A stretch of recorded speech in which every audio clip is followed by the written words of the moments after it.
Wait for good time. There's an old saying in the village of Dawa, tucked away between golden fields and emerald hills. Even the darkest clouds must make way for the sun. The poor but hopeful villagers held on to this belief like a sacred truth. Among them lived a young man named James, a name that meant hope in their language. But ironically, James had lost all hope. Life had never been kind to him, and now, standing at the edge of ruin, he couldn't help but ask the sky, "When will my good time come?" James's life was a series of setbacks. His father, once a proud farmer, had lost everything in a flood. His mother worked herself sick trying to make ends meet. James, the only child, had given up his dreams of becoming a teacher and started working at a mechanic shop in the nearby town. Every day, covered in grease and sweat, he listened to his co-workers talk about their weekend plans, family gatherings, or savings accounts.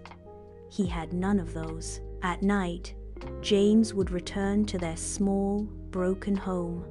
He'd sit by the window and whisper, "When will my time come?" But no answer came from the stars. One day, while repairing an old bike, a customer came by. An old man with sharp eyes and calm behavior. He watched James work and, impressed, asked, "Do you enjoy this work?" James paused. "I don't know if enjoy is the right word. I do it because I have to." The old man smiled. "One day you'll do what you want to do, but until then, keep showing up." That sentence stuck with James. Keep showing up, even when it was hard, even when nothing made sense, even when the days seemed endlessly gray. A year passed. Then, two. Nothing miraculous happened. But James kept showing up. Then, tragedy struck. His mother fell ill. Hospital bills piled up.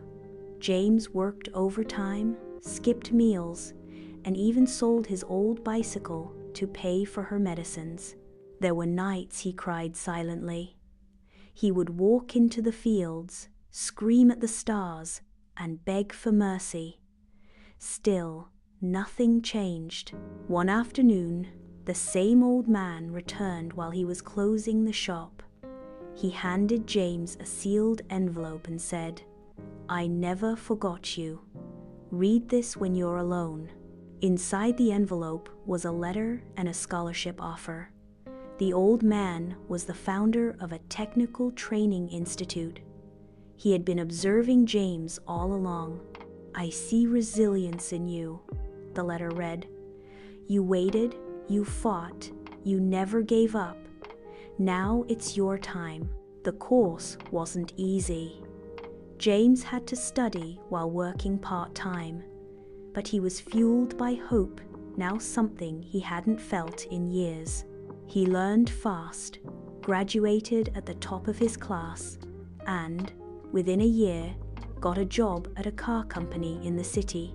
He moved his mother to a better house, ensured she got the best treatment, and finally, after a long time, looked in the mirror and smiled. James hadn't just survived the storm, he had grown stronger because of it. Years later, James returned to Dawa as a guest speaker.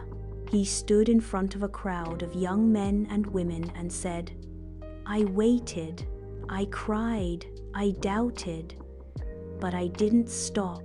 I want to tell you all the good time is not a myth.